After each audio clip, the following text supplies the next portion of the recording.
5 seconds, and my entire life was sent into ruin. Counted. 1. I looked around, trying to find the exit. 2. There were people everywhere. I could barely move. I was holding on to my son's hand.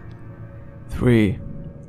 His hand slipped away from mine, and 2 more precious seconds would go by before I realized that it wasn't because he was reaching into his pocket for his favorite toy. 4. I fumbled through my coat for my phone without looking, still trying to figure out exactly where we were in this far too crowded fairground. 5. Dylan? And like that, he was gone. It didn't matter that I screamed. It didn't matter that they caught the giant on camera. One hand over my son's mouth, my son who looked like a rag doll in the giant's arms. It didn't matter that I, for months, pleaded the public for help, that the FBI conducted a nationwide manhunt, that Dylan's face joined the long line of smiling children who were never found again. Dylan had been swallowed up by the earth. He had only wanted to see the clowns for his birthday. On the first anniversary of his disappearance, my son would have turned 6 years old.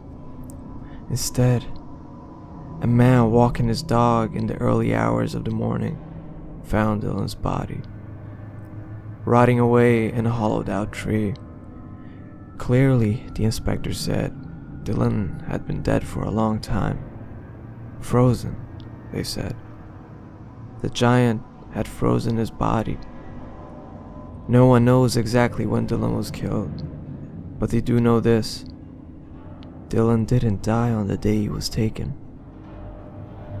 There would have been plenty of time for...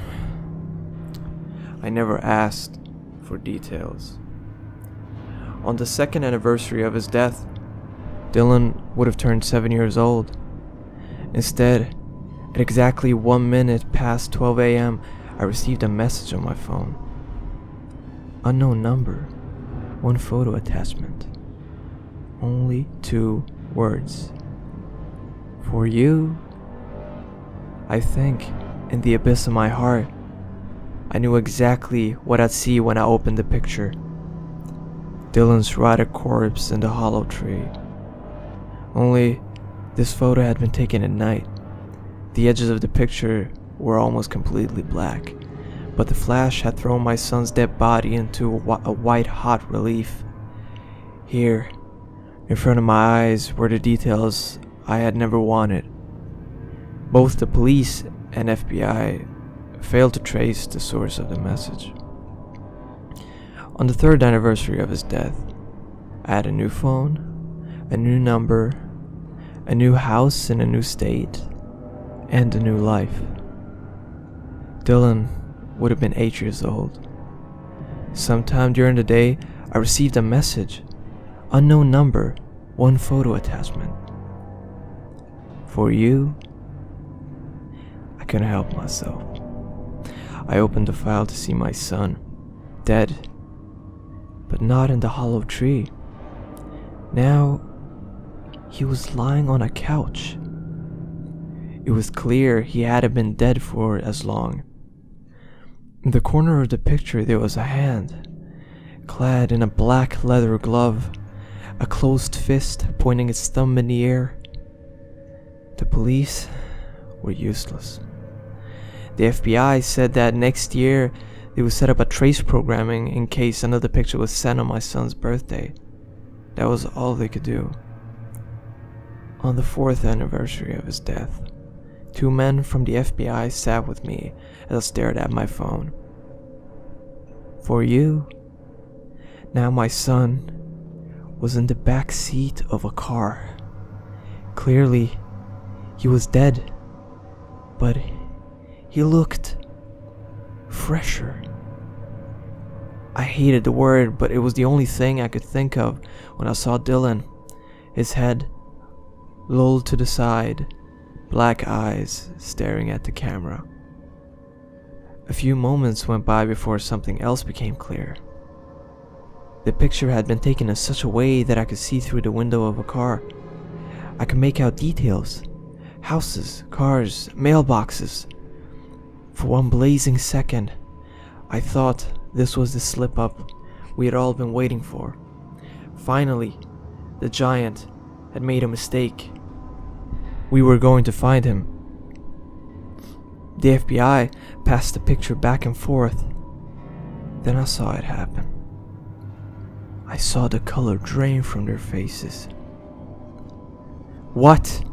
What was it? I screamed at them. I demanded they tell me. They simply placed a picture on my kitchen table, pointed to one of the houses you could see clearly. My old house. Dylan's house. More details emerged. Several black sedans parked on the street, FBI cars. You could see a gaggle of reporters on my front lawn. This picture had been taken only a month after the fairground, on my quieter days, when my nightmarish reality retreats for a blissful moment.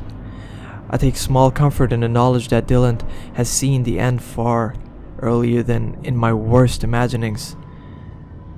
It is only a small comfort, like having a cushion to sit on while someone flays you alive.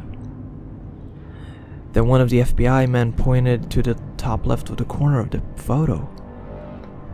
Past the body of my Dylan and through the back window of the car he was resting in, you could make out a figure. The giant, a featureless shadow. Save for one thing: teeth. A grin. Like the Cheshire cat that wanted to eat the skin off your face.